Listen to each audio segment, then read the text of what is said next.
வந்தவன் திருடனா இருந்தா சேலைங்க எல்லாத்தையும் திருடிட்டு போயிருக்கணும்ல. அவன் ஏன் தீய வச்சு கொளுத்திட்டு போனோம்?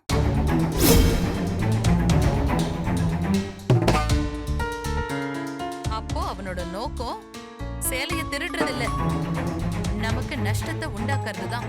போலீஸ் கம்ப்ளைண்ட் கொடுப்போம். அவங்க வந்து விசாரிக்கட்டும். கண்டிப்பா கண்டுபிடிச்சிருவாங்க.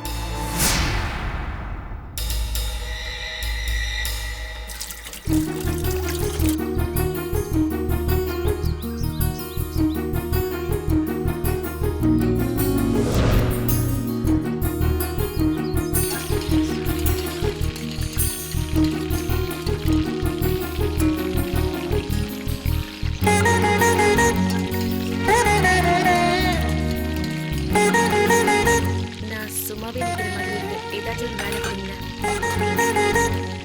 அப்போ ஒண்ணு பண்ணுங்க, அந்த சட்டியில என்ன காய வச்சு அவங்கள்ட்ட கொடுத்துருக்கீங்க.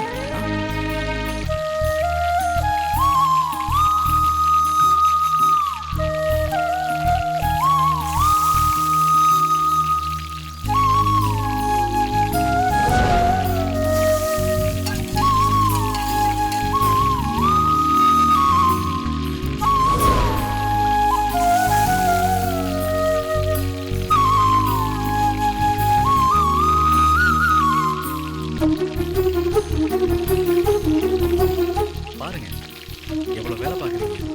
இப்ப சந்தோஷம் தானே? கிண்டல் பண்ணாதீங்க. அம்பளம் பொறுக்கிறதெல்லாம் ஒரு வேலையா? இந்த வீட்டை கட்டி முடிச்சு கிட்டத்தட்ட 1 வருஷம் ஆகுது. போன ஏப்ரல் மாசத்திலே குடி போக வேண்டியது. இந்த கொரோனா வந்து தள்ளி போட்டு இப்பதான் கிரக பிரவேசமே பண்றாங்க.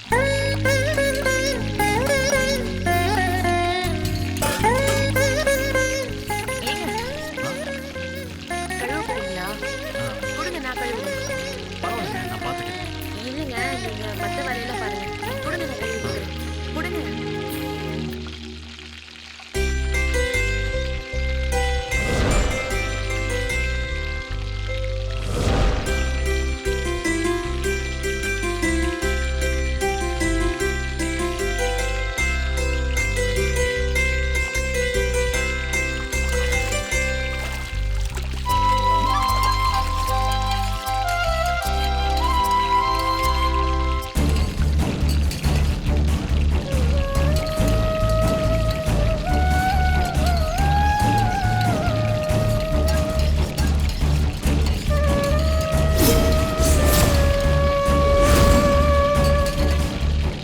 நான் உங்ககிட்ட அப்புறமா பேசுறேன்.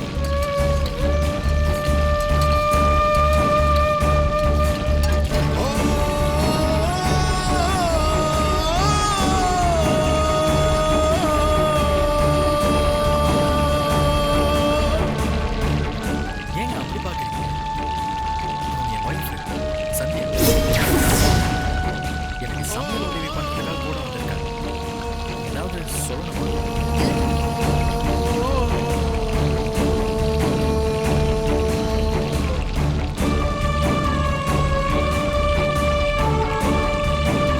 சந்தியா,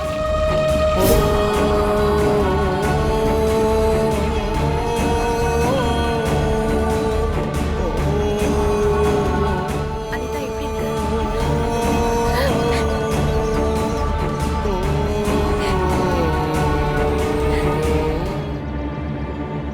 என்ன இதெல்லாம் இந்த கோலத்துல இருக்க?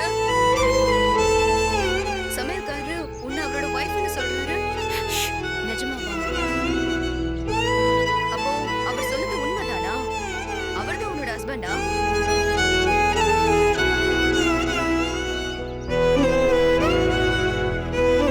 என்னால இதை நம்ப முடியலைங்க சந்தியா. நீ எவ்வளவு நல்லா படிக்கிற பொண்ணு. உன்னோட ரேஞ்ச் எப்படியோ இருக்கும்னு நினைச்சேன். ஆனா கடைசியில ச்சே. ஒருவேளை நீங்க லவ் மேரேஜா? இல்ல, அரேஞ்ச் மேரேஜ் தான். ஆச்சரியமா இருக்குடி. இப்படி ஒரு மாப்பிள்ளைய உனக்கு எப்படி பார்த்தாங்க? நீ ஏன் இதுக்கு ஒத்துக்கிட்ட? உன் அப்பா அம்மா தவறிட்டாங்கன்னு எனக்கு தெரியும். உனக்கு அண்ணன் இருக்கான்ல,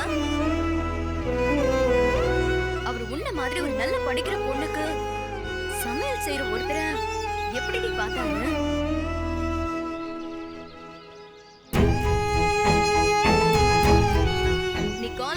கெத்தா இருந்து தெரியுமா? உன்னோட படிப்புக்கும் அறிவுக்கும் இந்நேரம் எப்படியும் ஐபிஎஸ் ஆயிருப்ப. நீ இன்னொரு ஐஏஎஸ் மாப்பிளைய பார்த்து கல்யாணம் பண்ணிருப்பன்னு நினைச்சேன். ஆனா இங்க வந்து பாத்திரம் தேய்ச்சிட்டு இருக்க. பார்க்கவே ரொம்ப மனசு கஷ்டமா இருக்குடி.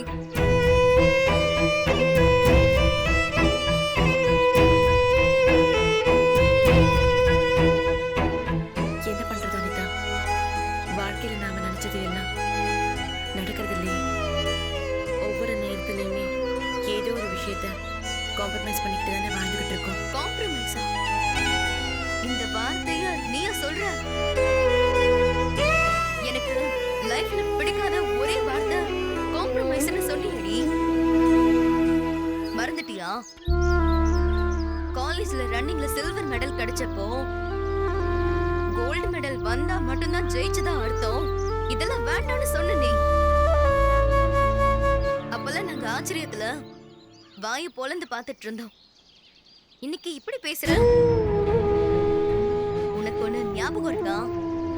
இந்த உலகம் எப்பவும் ஃபர்ஸ்ட்ல வரவங்கள மட்டும்தான் ஞாபகம் வச்சுக்கோ. ரெண்டாவதுங்கிற ஆப்ஷனையே யோசிக்காதீங்கன்னு சொன்னியேடி. அதெல்லாம் ஒரு காலம் அனிதா. இப்ப அதை பத்தி பேசி என்ன ஆக போகுது? ஏய், அப்போ உன்னோட ஐபிஎஸ் கனவு? சத்தமா பேசாத. என்ன? சரி, ஓகே. ஐபிஎஸ் ஆகலனாலும் ஒரு நல்ல வாழ்க்கையாவது அமைச்சுப்பன்னு பார்த்தா இப்படி ஒரு சமையல்காரனை கல்யாணம் பண்ணிட்டு வந்து நிக்கிறீடி. அனிதா, சமையலுங்கிறது ஒரு பிசினஸ். சமைக்கிறாருங்கிறதுக்காக அவரை ரொம்ப சீப்பா எடை போட்டுறாரு. சமையலுங்கிறது ஒரு பிசினஸ். அது அவரோட வேலை. அதுல என்ன தப்பு இருக்கு? ஒவ்வொருத்தரும் ஒரு வேலை பார்க்குற மாதிரி அவரு சமையல் செய்யறாரு. It's a pure business. அவ்வளவுதானே. மத்தபடி குணத்துல அவர் ரொம்ப தங்கமானவர். அப்போ அவ்வளவு நல்லவர்னா நீ அவர்கிட்ட பேசி இப்ப கூட ஐபிஎஸ் ஆக ட்ரை பண்ண? நான் படிச்சவங்கிற விஷயமே அவருக்கு தெரியாது அனிதா. என்னடி சொல்ற? ஆமா அனிதா, எங்க அண்ணன் உண்மையை மறைச்சு எனக்கு கல்யாணத்தை பண்ணி வச்சுட்டு அமெரிக்கா போயிட்டான். நிஜமா எனக்கு என்ன சொல்றதுன்னே தெரியலடி. நம்ம செட்லயே ரொம்ப நல்லா படிக்கிற பொண்ணு நீ. உனக்கு இப்படி ஒரு வாழ்க்கை அமையும்னு நான் நினைச்சு கூட பார்க்கலடி.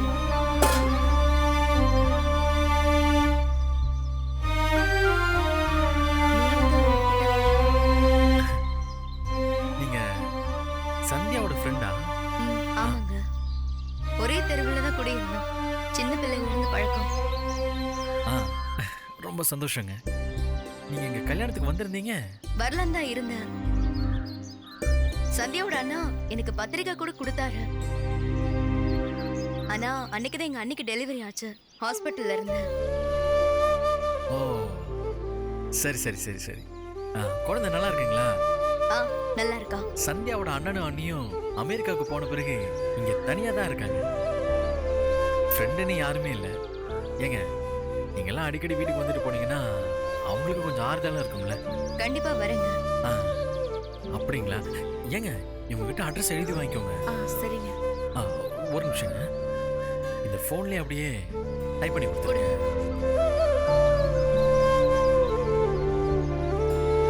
ஐயோ, இங்கிலீஷ்லயா டைப் பண்றீங்க? ஆமாங்க. தமிழ்ல டைப் பண்ணுங்க. எங்க 2 பேருக்குமே இங்கிலீஷ் படிக்க தெரியாது. நான் 3ஆம் கிளாஸ், அவங்க 7ஆம் கிளாஸ். நீங்க சந்தியாவோட ஃப்ரெண்டுன்னு சொன்னீங்க, உங்களுக்கு தெரிஞ்சிருக்குமே. தெரியும். தமிழ்ல எழுதிடுங்க.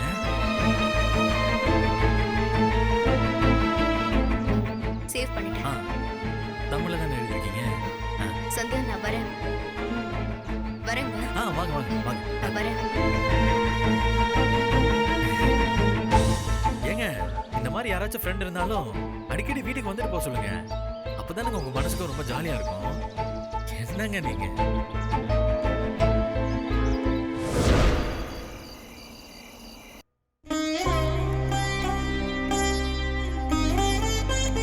அம்மா, பாப்பா வந்துட்டியா? நீங்க என்ன தூங்கலையாம்மா? பெத்த புள்ள நீ வேலைக்குன்னு வெளியில போயிட்டு இவ்வளவு நேரம் வீட்டுக்கு வராம இருக்கும்போது எனக்கு மட்டும் எப்படிப்பா தூக்கம் வரும்? ஆ, எல்லா வேலையும் முடிச்சிட்டு அப்படியே கடைக்கு போய் எல்லா வேலையும் முடிச்சிட்டு வர்றதுக்கு கொஞ்சம் டைம் ஆயிடுச்சுமா. அதனால ஒண்ணு இல்லப்பா, போன வேலை நல்லபடியா முடிஞ்சிருச்சுல்ல? ஆ, எல்லாம் நல்லபடியா முடிஞ்சதுமா. நம்ம சமையலை சாப்பிட்டு எல்லாரும் ரொம்ப சந்தோஷப்பட்டாங்க. உன் சமையல என்னைக்கு யாரு குறை சொல்லிருக்காங்க? அதெல்லாம் நீ அருமையா செஞ்சிருவேன்னு எனக்கு நல்லா தெரியும். சந்தியா, நீ இன்னைக்குதான் முதல் தடவையா இவன் கூட சமைக்க போயிருக்க. ஆமா அத்தை. உனக்கு வேலை அதிகமா இவன் கொடுத்துட்டானா? உன் முகத்தை பார்த்தா ரொம்ப களைப்பா இருக்கிற மாதிரி தெரியுது. இல்ல, அப்படிலாம் ஒண்ணும் இல்ல அத்தை. நான் நல்லா தான் இருக்கேன். உனக்கு இந்த மாதிரி வெளியில போய் வேலை பார்க்கறதெல்லாம் புதுசா இருக்கும்ல? கொஞ்ச நாள் போனா உனக்கே எல்லாம் பழகிடும். இந்த மாதிரி இவன் வேலை செய்யற இடத்துல அடிக்கடி போய் வேலை செய்யும் போதுதான் இவனோட வேலை என்ன, போன இடத்துல என்னென்ன கஷ்டம் இருக்குன்னு உனக்கு நல்லா புரியும். சரி, நீங்க 2 பேரும் களைப்பா இருப்பீங்க. கை கால் கழுவிட்டு வாங்க, நான் சாப்பாடு எடுத்து வைக்கிறேன். அத்தை ஆ? வேண்டாம் அத்தை. நாங்க வேலை செஞ்ச இடத்துலயே 2 பேரும் சாப்பிட்டோம். அப்படியா? பொதுவா நீ இந்த மாதிரி போற இடத்துல சாப்பிடுற ஆள் கிடையாதே. ஆமாம்மா, சாப்பிட மாட்டேன்தான். ஆனா சந்தியாவோட ஃப்ரெண்ட் ஒருத்தவங்க வந்திருந்தாங்க. ஒரே தெருவில் குடியிருந்தாங்களாம். அவங்க தான் வற்புறுத்தி அப்படியே சாப்பிட வச்சிட்டாங்க. சரி, அப்ப 2 பேரும் போய் படுத்து தூங்குங்க. ஆமாமா, ஒரு நிமிஷம். என்னடா? இன்னைக்கு ஆர்டர்ல கிடைச்ச 50,000 ரூபாய் நீங்களே செந்தில் கிட்ட கொடுத்துருங்க.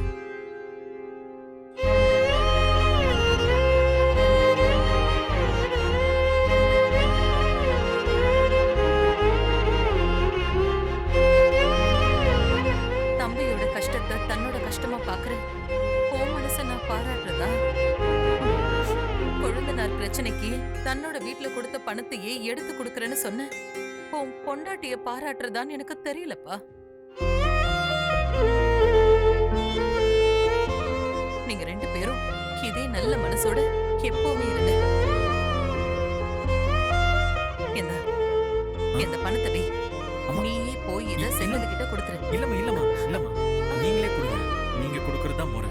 அதுக்கு இல்லப்பா, நான் எதுக்கு சொல்றேன்னா, இது நீங்க 2 பேரும் கஷ்டப்பட்டு உழைச்சு கொடுத்த காசுன்னு அவங்க 2 பேருக்கும் புரிய வைக்கணும்ல. அதுக்காக தான். எப்படியோ எரிஞ்சு போச்சு, யாரோ வந்து கொடுக்கறாங்கன்னு நினைச்சிட கூடாதுல்ல. அம்மா, அதெல்லாம் அவனே எரிஞ்சு போச்சுன்ற கஷ்டத்துல இருக்கான். இந்த மாதிரி நேரத்துல இதெல்லாம் யோசிக்க வேண்டாமா? நீங்களே கொடுத்துருங்க. நாங்க உள்ள போறோமா? வாங்க போலாம். அதை கொடுங்க.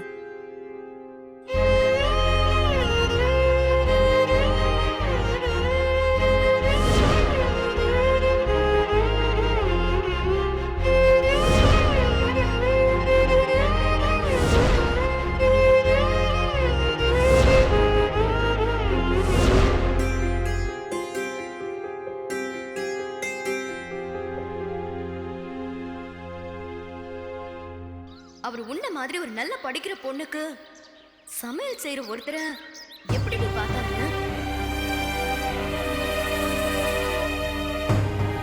நீ காலேஜ்ல இப்படி கெத்தா இருந்து தெரியுமா?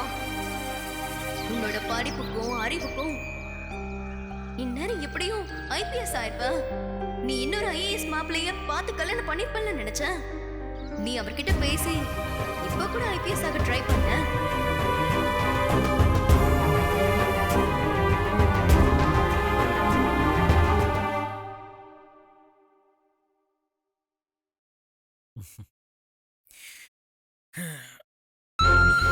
ரொம்ப நாள் கழிச்சு இன்னைக்கு நான் ரொம்ப சந்தோஷமா இருக்கேங்க. அதுக்கு காரணம் நீங்க தான். இன்னைக்கு நீங்க என் கூட வந்தது, சிரிச்சது, பேசினது, அப்புறம் வேலை செஞ்சது எல்லாமே எனக்கு ரொம்ப பிடிச்சிருந்ததுங்க. நீங்க இதுக்கெல்லாம் வருவீங்கன்னு நான் நினைக்கவே இல்லைங்க. பொதுவா யாரோ ஒரு வீட்டுல போய் சமைக்கிறதெல்லாம் யாருமே விரும்ப மாட்டாங்க. கொஞ்சம் கூச்சப்படுவாங்க. ஆனா நீங்க அதெல்லாம் மனசுல நினைக்காம வந்து நின்னீங்க பாருங்க. அது என் மனசுல ஒரு ஒரு யானை பலத்தை தந்திருக்குங்க. அது மட்டும் இல்லைங்க, நம்ம செந்திலோட குடோன் எரிஞ்சு போன விஷயத்துல நான் உள்பட யாருக்குமே சந்தேகமே வரலைங்க. ஆனா நீங்க நமக்கு என்ன வந்துச்சுன்னு ஒதுங்கி போகாம என்ன நடந்துச்சு எப்படி நடந்துச்சுன்னு ஆராய்ஞ்சு கண்டுபிடிச்சு சொன்னதும் நிஜமாவே பெரிய விஷயம். அப்புறம் நான் செந்திலுக்கு பணம் தரத பத்தி நீங்க ஒரு வார்த்தை கூட சொல்லல, என்ன தடுக்கவே இல்லை. நீங்களே உங்க பணத்தை வேற எடுத்துட்டு வந்து கொடுத்தீங்க. இதெல்லாம் எவ்வளவு பெரிய விஷயம் தெரியுமாங்க? நிஜமா சொல்றேங்க. உங்க உங்க குடும்பத்துல உங்களை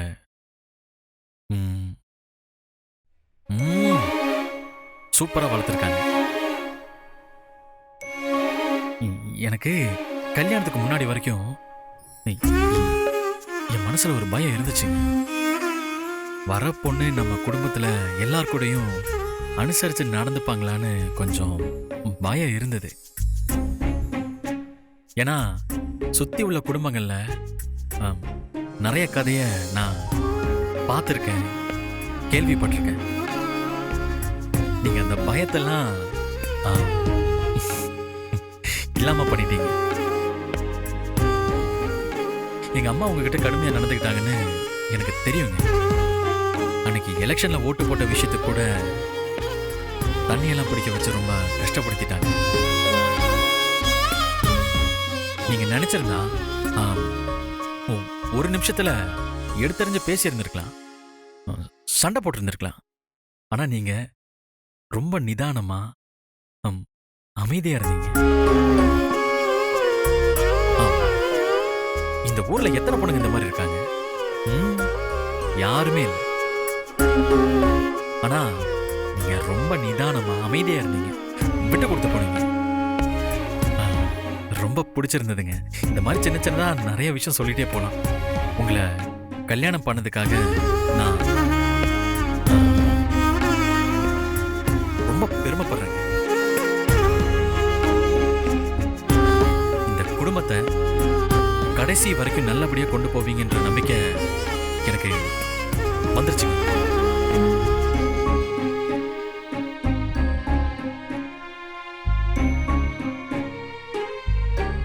அப்புறம் திடீர்னு அமைதியாடுறீங்க. உங்க மனசுல ஏதோ ஓடிக்கிட்டே இருக்குங்க.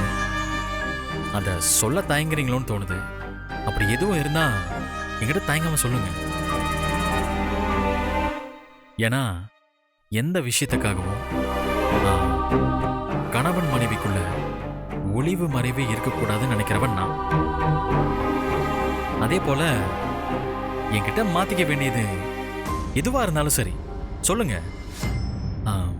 அதுக்கெல்லாம் தயங்கவே தயங்காதீங்க.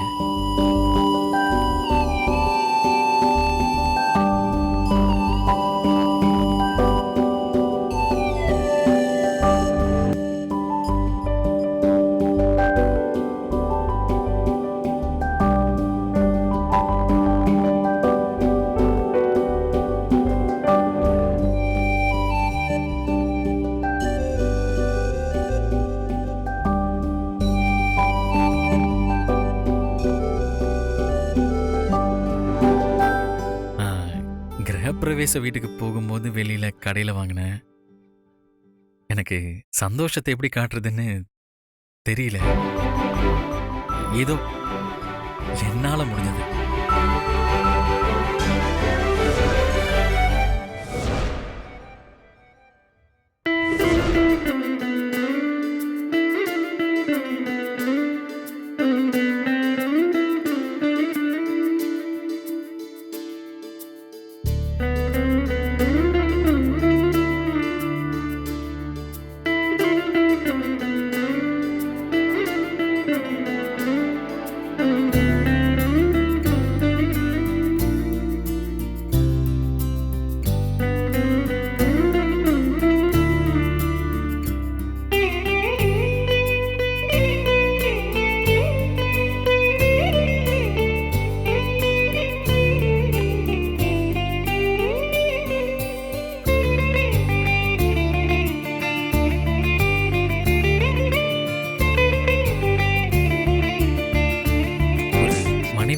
நினைச்சு நான் பெருமைப்படுற மாதிரி ஒரு மருமகளை உங்களை பத்தி அம்மா ரொம்ப பெருமிதமா நினைக்கிறாங்க. அவங்க வாயை விட்டு சொல்லும் போதே அது நல்லா தெரியுது. அது எனக்கு ரொம்ப சந்தோஷமா இருக்கு. முத தடவை இவ்வளவு தூரம் வந்து வேலை பார்த்துருக்கீங்கன்னு நினைக்கிறேன். நீங்க ரொம்ப டயர்டா இருப்பீங்க. நீங்க தூங்குங்க.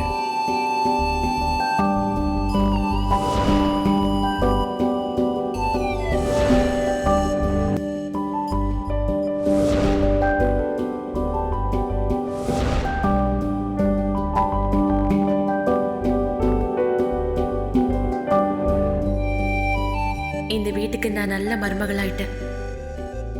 ஆனா எந்த வகையிலயும் உங்களுக்கு நான் நல்ல மனைவியா இல்லை. நீங்க ஆசைப்பட்ட எதையும் என்னால தர முடியல. முதல் இரவுல நான் ரொம்ப மோசமா நடந்துக்கிட்டேன். இப்ப வரைக்கும் என் பக்கத்துல கூட நீங்க வரல.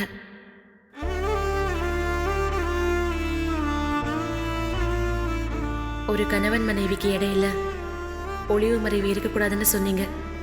ஆனா நான் படிச்சவங்கிற விஷயத்தை உங்ககிட்ட இருந்து மறைச்சு வச்சிருக்கேன். அதை எப்படி சொல்றதுன்னு தெரியல. தெரிஞ்சா நீங்க அத்தை எல்லாரும் என்ன சொல்லுவீங்கன்னு எனக்கு தெரியல. ஒரு படிக்காத மாப்பிள்ளைய என் தலையில கட்டி வச்சுட்டாங்களோன்னு ஆரம்பத்துல எனக்கு ரொம்ப வருத்தமா இருந்துச்சு. இப்ப அப்படி இல்லை. நீங்க படிக்காதவருங்கிறத பத்தி எனக்கு பெருசா வருத்தம் இல்லை.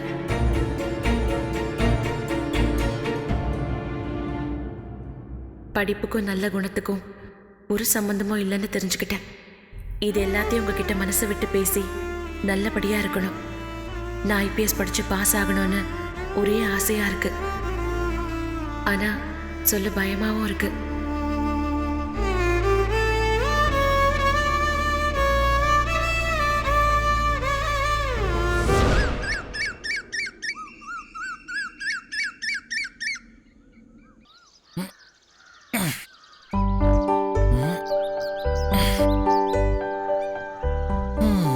மயிலே, சுடுதண்ணி வைக்க சொன்னானே வச்சியா?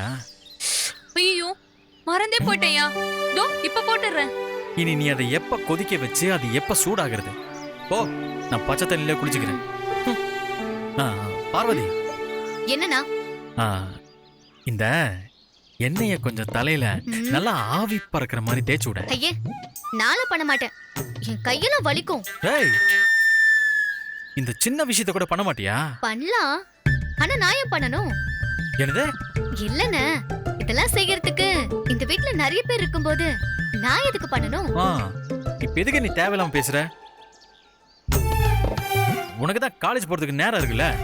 ஒரு 5 நிமிஷம் நின்று எண்ணெய் தேய்ச்சி விட்டு போனா எனக்கு குறைஞ்சா போயிடுவேன். கேட்க வேண்டிய ஆளு கிட்ட கேளுண்ணா, எனக்கு அதெல்லாம் தெரியாது. ஏய், காலேஜ் ஃபீஸுக்கு என்கிட்ட பணம் கேட்டு வருவேல்ல, அப்ப வச்சுக்கிறேன்டி உனக்கு.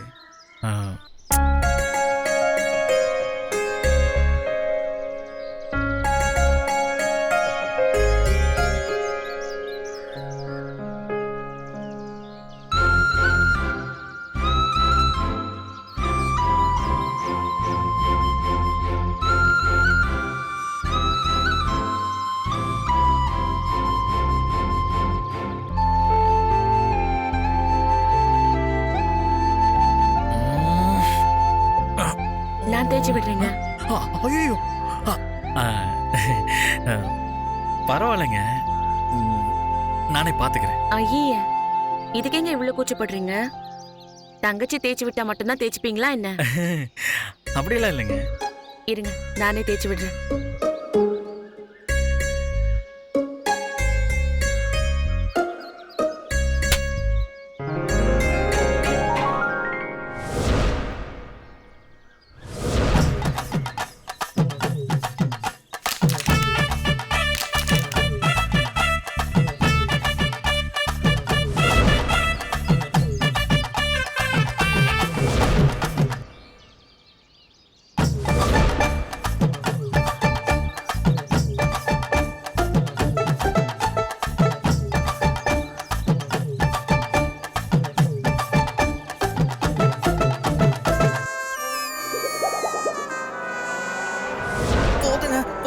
ஐயோ ஓ, ஓ, போதும் போதும் போதுங்க போதும் போதும் ஐயோ அண்ணா? போதுங்க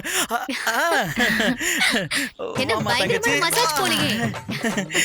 ஆமாமா குற்றால அருவியில இருக்கிற பேட் பாய்ஸ் கூட இந்த அளவுக்கு பண்ண மாட்டாங்க. சூப்பர்மா. அண்ணி ஐயோ சூப்பர் அண்ணி, வேற லெவல்ல மசாஜ். வரேன். போமா போமா ஓ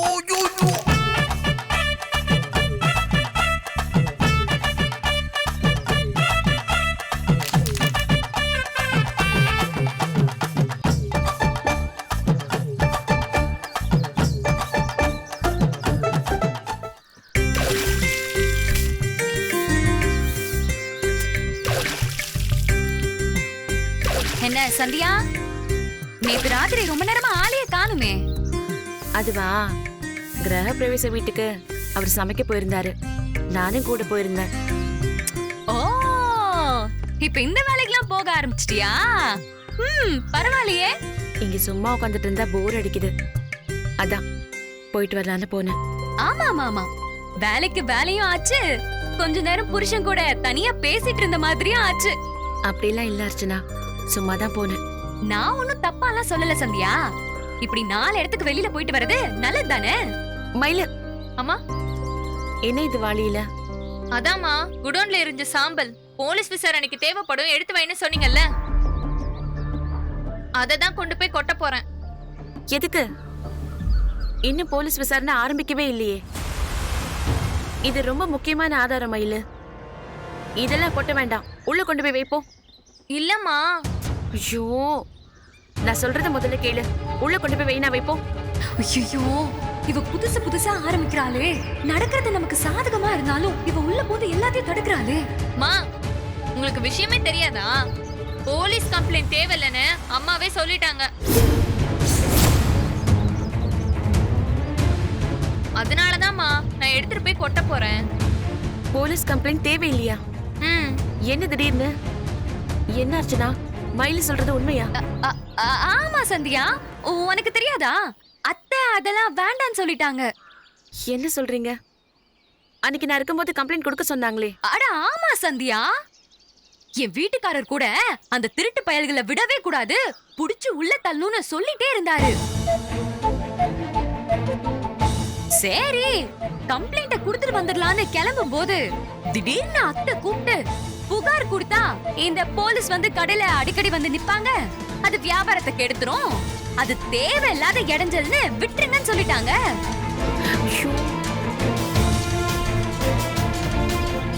அத்தை ஏன் இப்படி சொன்னாங்க? இவ்ளோ பெரிய விஷயம் நடந்திருக்கு, இத செஞ்சது யாருன்னு கண்டுபிடிக்க வேண்டாமா? இல்லனா இத செஞ்சவங்களுக்கு குளிர் விட்டு போயிடுமே. தீ வச்சதுக்கே ஒண்ணும் பண்ணல அப்படின்னா என்ன வேணாலும் பண்ணலான்னு யோசிப்பாங்கல்ல. இவ விட்டா நேரா அத்தை கைய புடிச்சு இழுத்துட்டு போய் போலீஸ் கம்ப்ளைண்ட் கொடுத்துட்டு வந்துருவா போல இருக்கே. ஐயோ,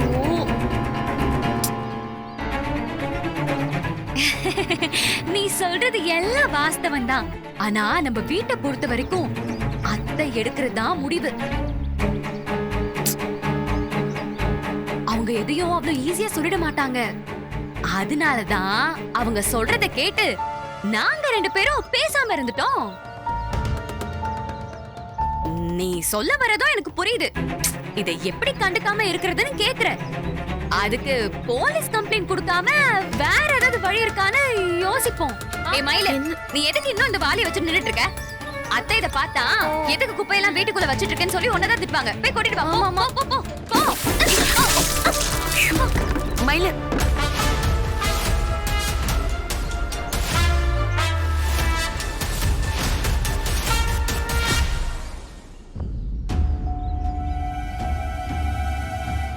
மயில உனக்கு ஒன்னும் அடியில் இல்ல? இல்லம்மா. இன்னும் கொஞ்சம் இருக்கு, எப்படியாவது கொட்டிடணுமே. ஐயோ, நான் மயிலே இப்படி பண்ணிட்ட.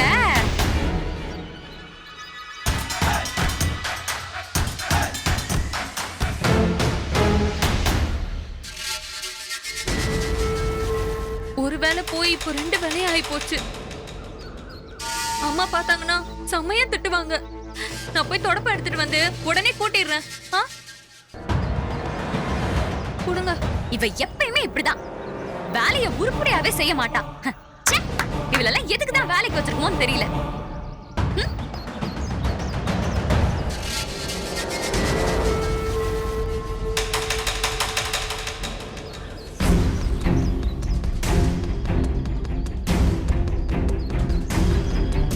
என்ன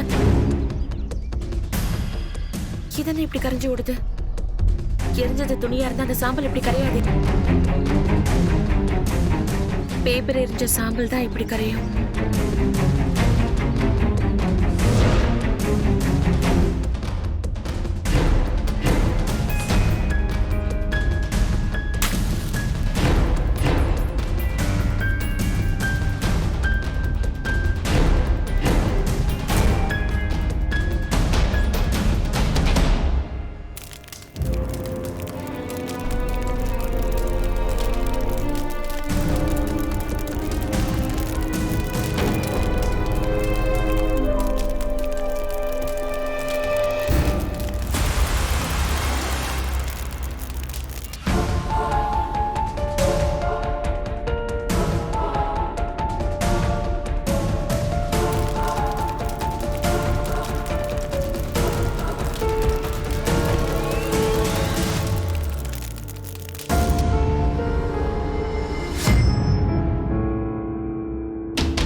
பேப்பர் எரிஞ்ச சாம்பல் தண்ணியில கரைஞ்சிருச்சு.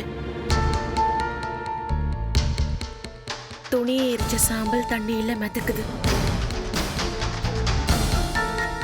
அப்படின்னா எனக்கு வந்த சந்தேகம் சரிதான். குடோன்ல எரிஞ்சது புடவைங்க இல்ல, வெறும் அட்டை பெட்டிங்க தான். அப்ப இது தானா நடக்கல, யாரோ செஞ்ச வேலைதான் இது. வேணும்னே துணி எடுத்து பத்திரப்படுத்தி வச்சுட்டு அட்டை பெட்டியை எரிச்சு நாடகம் ஆடுறாங்கன்னு தோணுது. ஆனா ஏன் அப்படி பண்ணணும்? யார் எதுக்காக இது பண்றாங்கன்னே புரியலையே.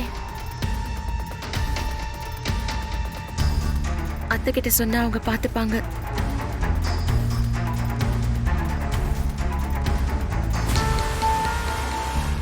இத உடனே அத்தை கிட்ட சொல்லிடணும்.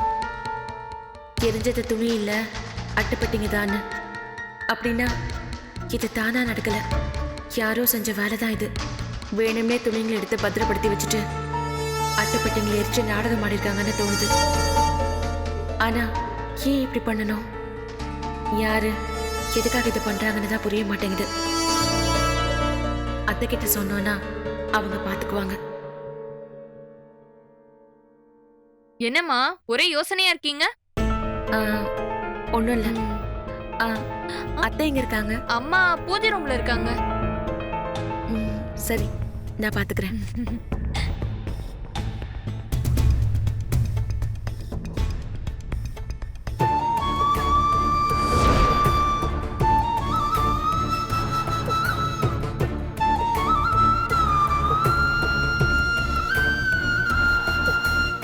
வேண்டாம், அத்தையே மனசு சரியில்லைன்னு தான் பூஜை பண்றாங்க. இந்த விஷயத்த சொல்லி அவங்க நிம்மதியை கெடுக்க வேண்டாம். நேரா அர்ச்சனா கிட்ட போய் முதல்ல சொல்லுவோம். பாவம், அர்ச்சனா தான் எல்லாத்தையும் எழுந்துட்டு பாவமா இருக்கா. குடோன்ல எரிஞ்சது துணிங்க இல்ல, அட்டுப்பட்டிங்க தான் எரிஞ்சிருக்குன்னு அவகிட்ட சொல்லணும். யாரோ ஒரு திருட்டு கூட்டம் இப்படி ஒரு வேலையை செஞ்சிருக்குன்னு அவகிட்ட சொல்லி வார்ன் பண்ணலாம்.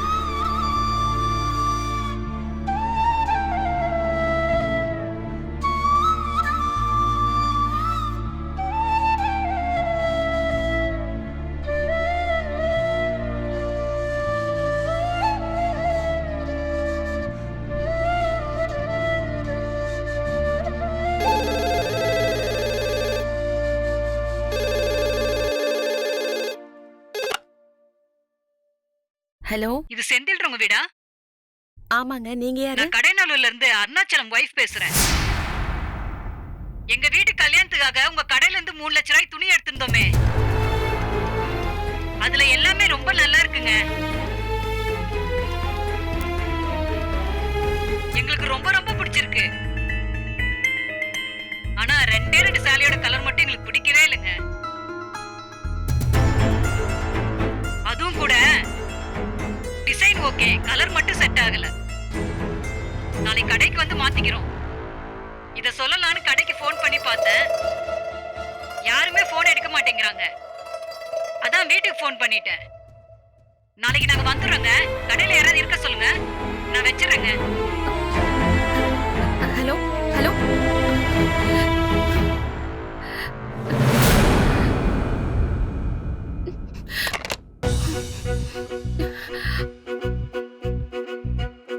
அம்மா, அடுத்த வாரம் கடையநல்லூர்ல அருணாச்சலங்கிற கஸ்டமர் வீட்டு கல்யாணத்துக்கு மொத்தமா 2 லட்சத்துக்கு புடவை ஆர்டர் கொடுத்துருந்தாங்கம்மா. அந்த காசை வாங்கி தான் மேற்கொண்டு கடனை சொல்லி அந்த சரக்குலாம் எடுத்துட்டு வந்து வச்சேன். நாளைக்கு அவங்க புடவை வேணும்னு வந்து நின்னா நான் என்ன பண்ணுவேம்மா? நான் என்ன சொல்றதுன்னு நினைச்சாலே ஒரு மாதிரி நெஞ்செல்லாம் நடுங்குதுமா. கடையநல்லூர் அருணாச்சலமா, அன்னைக்கு அர்ச்சனா இவனுக்கு ட்ரெஸ்ஸே கொடுக்கல, பணத்தை திருப்பி கொடுத்தே ஆகணும்னு சொன்னாங்க.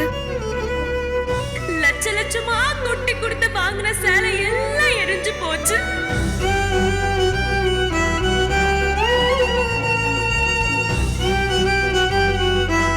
கிட்டத்தட்ட 5 லட்சம்.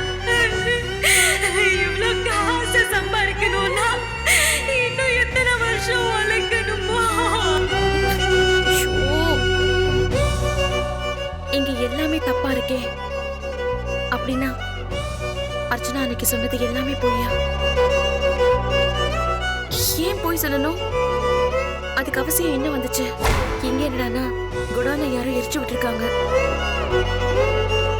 எரிஞ்சது கண்டிப்பா துணி கிடையாதுன்னு தெரியுது. வெறும் அட்டைப்பெட்டியையும் பேப்பரையும் எரிச்சிட்டு துணி எரிஞ்சுதான் நாடகம் ஆடுறது யாரா இருக்கும்?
அப்படின்னா குடோன்ல எந்த புடவையும் எரிஞ்சு போகல. எல்லாத்தையுமே எடுத்துட்டு வந்து செந்திலும் அர்ச்சனாவும் இங்க பத்திரமா வச்சிருக்காங்க.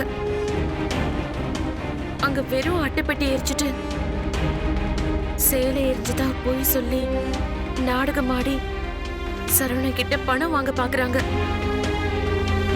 ஆமா, கண்டிப்பா இப்படிதான் இருக்கும். வேற சான்ஸே இல்ல. இல்லனா புது புடவையெல்லாம் கொண்டு வந்து இங்க எதுக்காக வைக்கணும்? அந்த கடையநல்லூர் அருணாச்சலத்தோட வைஃப் எல்லா துணியும் வந்துருச்சுன்னு சொல்லும் போது இவங்க ஏன் அவருக்கு பணம் தரணும்னு சொல்லணும்? ஐயோ, குடோன்ல எரிஞ்ச சாம்பலை வச்சு பார்க்கும்போது அது கண்டிப்பா அட்டைப்பெட்டி தான். ஆக மொத்தத்துல சொந்த வீட்டுக்குள்ளேயே தீய வச்சு எரிச்சிட்டு போய் சொல்றாங்க. நல்ல நாடகம் போடுறாங்க. போலீஸ் ஸ்டேஷன்ல போய் கம்ப்ளைண்ட் கொடுக்க வேண்டான்னு அத்தை சொன்னாங்களா? இல்ல அதுவும் பொய்யான தெரியலையே. ஐயோ,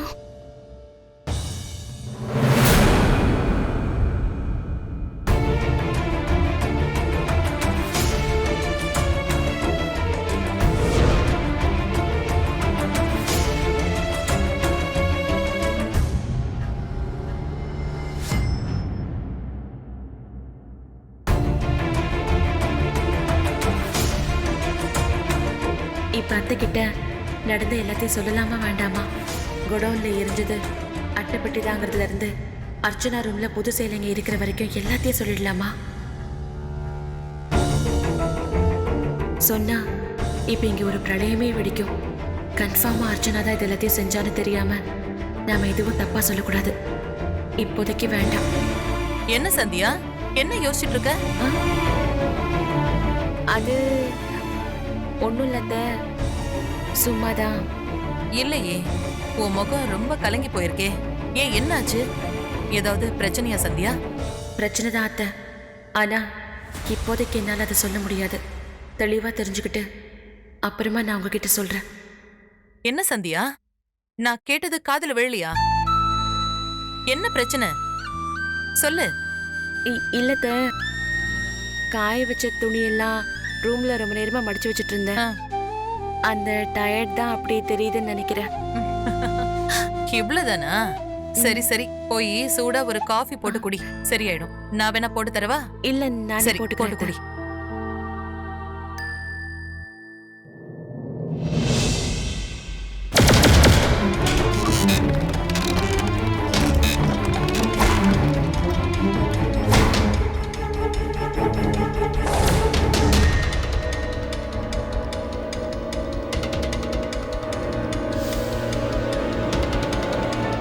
அர்ச்சனா ஏதோ தில்லுமுல்லு செஞ்சிருக்காங்கிற என்னோட சந்தேகம் உண்மையான செக் பண்ணணும். ஏன்னா இந்த குடோன்ல துணிங்க எரியல. அது மட்டும் இல்லாம அர்ச்சனா ரூம்ல புது துணிங்க இருக்கு. அப்ப வந்த ஃபோன் கால்ல துணிங்க கொடுத்தாச்சுன்னு சொன்னாங்க. எல்லாமே இருந்தாலுமே இன்னும் கொஞ்சம் தெளிவா கன்ஃபார்ம் பண்ண வேண்டியது இருக்கு. என்ன அப்பட்டமா பழி சொன்ன மாதிரி ஆயிடும்.